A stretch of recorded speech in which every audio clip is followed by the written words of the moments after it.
மலர் HD கனடாவின் இன்றைய முக்கிய செய்திகள். இலங்கை செய்திகள். அனைத்து தமிழ் பேசும் உறவுகளுக்கும் அன்பான வணக்கம். நடந்து முடிந்த நாடாளுமன்ற தேர்தலிலே மட்டக்களப்பு மாவட்டத்திலே தமிழ் தேசியத்தை நேசித்து தமிழரசு கட்சிக்கு எனக்கும் வாக்களித்த அனைத்து தமிழ் மக்களுக்கும் நன்றியை கூறிக்கொள்வதோடு தமிழ் மக்கள் மட்டக்களப்பிலே தமிழ் தேசியத்திலே நம்பிக்கை வைத்து அவர்கள் தெரிவினை செய்திருக்கின்றார்கள். இந்த விடயத்திலே இலங்கை முழுவதுமே மாற்றம் என்ற ஒரு அரசியல் புயல் வீசிக்கொண்டிருக்கின்ற பொழுது அந்த மாற்றத்தினை தமிழ் தேசியத்தினூடாக தர முடியும் என்ற நம்பிக்கையை மக்கள் எம்மீது கொண்டிருக்கின்றார்கள். அந்த வகையிலே முழு இலங்கைக்கு மட்டக்களப்பு வாழ் தமிழ் மக்கள் ஒரு தெளிவான செய்தியை சொல்லியிருக்கின்றார்கள். நிச்சயமாக ஊழலற்ற வன்முறையற்ற ஒரு நிலைமை வேண்டும் என்பதில் அவர்களுடைய வாக்கு பதிவுகள் மிக தெளிவாக இருக்கின்றன. கடந்த காலங்களிலே நடைபெற்ற வன்முறையாயினும் சரி ஊழலாயினும் சரி அவற்றை முழுமையாக நிராகரித்திருக்கின்றார்கள். அதனோடு இணைந்ததாக அவருடைய அபிலாஷை தெளிவாக வெளிப்பட்டிருக்கின்றது. தமிழ் தேசியத்தை நேசிக்கின்ற தாங்கள் அந்த ஊழலற்ற வன்முறையற்ற நிலையை தமிழ் தேசியத்தின் ஊடாக கொண்டு செல்ல அவர்கள் விரும்புகிறார்கள் என்ற செய்தியை அவர்கள் இலங்கை முழுவதுக்கும் மட்டக்களப்பின் ஊடாக தெரிவித்திருக்கின்றார்கள். ஆகவே எங்களுடைய அமையப்போகின்ற அரசும் அதை தெளிவாக புரிந்து கொள்ள வேண்டும். மிக முக்கியமாக மட்டக்களப்பில் சொல்லப்படுகின்ற இந்த விடயமானது முழு வடக்கு கிழக்குக்கும் உதாரணமாக கொள்ளப்பட்டு தமிழ் மக்களின் அபிலாஷைகள் தீர்க்கப்பட வேண்டும் என்ற பிரதிபலிப்பு மிக தெளிவாக காட்டப்பட்டிருக்கின்றது.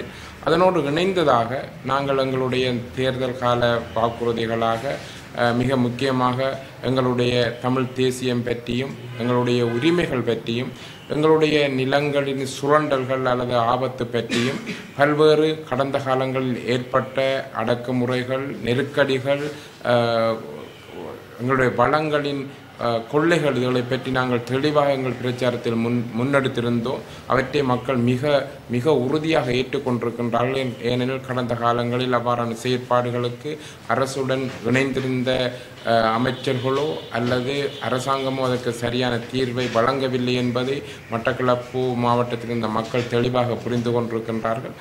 அதே நேரம் எங்களுடைய வாழ்வாதாரம் பொருளாதாரம் பிரச்சனையாக இருக்கின்றதை நாங்கள் காணக்கூடியதாக இருந்த போதும் நாங்கள் தேசியத்தின் கற்றுக்கொண்டவர்கள் என்ற செய்தியை முழு உலகுக்கும் மட்டக்களப்பு வாழ் தமிழ் மக்கள் குறிப்பாக கிழக்கிலும் கூட கடந்த முறை அம்பாறையில் இழக்கப்பட்டிருந்தும் இந்த முறை அவர்கள் உறுதிப்பாட்டுடன் அந்த விடயத்தை முன்னெடுத்திருக்கின்றார்கள். ஆகவே இந்த விடயத்தை அமையப்போகின்ற புதிய அரசும் கவனத்தில் கொள்ள வேண்டும். இந்த செய்தியை அவர்கள் மிக உன்னிப்பாக அவதானித்து எங்களுடைய மக்களின் உரிமைகளை தமிழ் தேசியத்தின் பால் உணர்ந்து செயற்படுவதோடு மக்களின் வாழ்வாதாரம் பொருளாதாரங்களை எங்களுடைய தமிழ் தேசியத்தின் அல்லது தமிழரசு கட்சியின் ஊடாக முன்னெடுக்க வேண்டும் என்பதுதான் எங்களுடைய எதிர்பார்ப்பு. அந்த விடயத்தில் நாங்கள் என்ன அவர்களுக்கான உறுதிப்பாடுகளை கடந்த காலங்களிலே கூறியிருந்தோம், தேர்தல் காலங்களிலே கூறியிருந்தோம். அதற்கு முன்னரும் கூட நாங்கள் இந்த பாதையில் பயணித்திருந்தோம் என்பதை மிக தெளிவாக அவர்கள் விளங்கி கொண்டு அந்த ஆணையை தந்திருக்கிறார்கள்.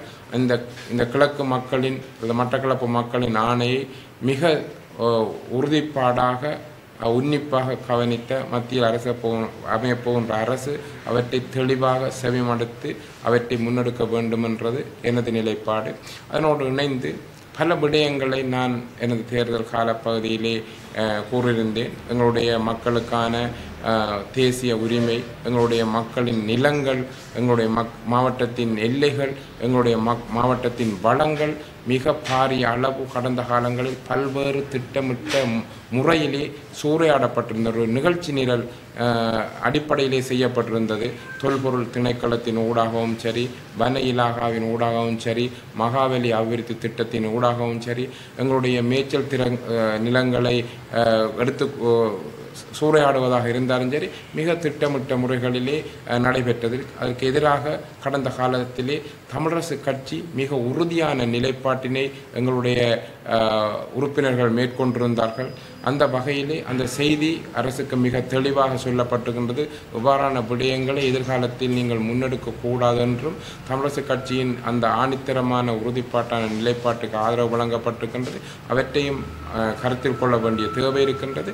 இன்னொரு விடயத்தை நான் மிக முக்கியமாக தேர்தல் காலத்திலே நாங்கள் சொல்லியிருந்தோம். மக்களின் அடிப்படையான வாழ்வாதாரம் மிக உறுதியான முறையில் விரைவான முறையிலே கட்டியெழுப்பப்பட வேண்டும். எங்களுடைய தமிழ் சமூகம் போரிலே பல இழப்புகளை சந்தித்திருக்கின்றது. பெண்கள் தலைமை தாங்கும் குடும்பங்கள் இருக்கின்றது. பல பேர் எங்களுடைய மாற்றுத்திறனாளிகளாக இருக்கின்றார்கள். குழந்தைகள் நிறைய பேர் பெற்றோர்களை இழந்திருக்கிறார்கள். இதற்கொரு வலுவான கட்டமைப்பு உருவாக்கப்பட்டு அவர்களின் வாழ்வாதாரம் மிக உறுதியான வகையிலே உயர்த்தப்பட்டு பொருளாதாரத்தில் அவர்கள் நிலையான தன்மையிலே அவர்கள் இருப்பதற்கான ஏற்பாடுகளை நாங்கள் ஒரு திட்டமிட்ட முறையிலே வடக்கு கிழக்கிலே முன்னெடுக்க வேண்டிய செயற்பாட்டில் இருக்கின்றோம். அதற்கு புதிய அமையப்போகின்ற அரசு மிக அடிப்படையிலே இது ஒரு மனிதாயமான செயற்பாடு. இந்த மக்களின் வாழ்வாதாரத்தை கொண்டு செல்ல வேண்டியது மிக தேவை. பசித்தவனுக்கு உணவு என்றது மிக முக்கியமான விடயம் என்ற அடிப்படையிலே இந்த விடயத்தை எங்களுக்கு பரிபூரண ஆதரவு தர வேண்டும். ஏனெனில் எங்களுடைய பொறுப்புகள் எங்களுடைய புலம்பெயர் சமூகம் மிக ஆணித்தரமாக இந்த விடயத்திலே இருக்கின்றது. அவர்களுடைய நிதியினை நாங்கள் எங்களுடைய சட்டத்திட்டங்களுக்கு அமைவாக கொண்டு வருகின்ற பொழுது அதற்கு மிக உறுதியான ஆணித்தரமான ஆதரவை இலங்கை அரசு எங்களுக்கு செய்து தர வேண்டிய தேவை இருக்கின்றது. மக்களின் வாழ்வாதார பிரச்சனைகளை வலுப்படுத்துகின்ற போது அவ்வாறான திட்டங்களில் எவ்விதமான இடைஞ்சல்களும் இடையூறுகளும் இருக்கக்கூடாது என்பதை நாங்கள் தெளிவாக எதிர்பார்க்கின்றோம். ஆகவே மிக முக்கியமாக 2 பிரதான விடயங்கள் இருக்கும். எங்களுடைய தேசியம் சார்ந்த நிலம் சார்ந்த வளம் சார்ந்த எங்களுடைய அடிப்படையான கொள்கையிலே நாங்கள் கடந்த காலத்தில் எவ்வாறு செயற்பட்டோம், தேர்தல் காலத்தில் எவ்வாறான உறுதிப்பாடுகளை வழங்கினோம் என்ற அடிப்படையிலே எனது பயணமும் எனது கட்சியின் சார்ந்த பயணமும் நிச்சயமாக இருக்கும். அதேவேளை மக்களின் வாழ்வாதாரத்தை எழுப்புகின்ற அந்த விடயத்தில் ஒரு உறுதியான நிலைப்பாட்டுடன் நான் முன்னேறி செல்ல இருக்கின்றேன். அதற்கு சகலருடைய ஒத்துழைப்பையும் நான் எதிர்பார்க்கின்றேன்.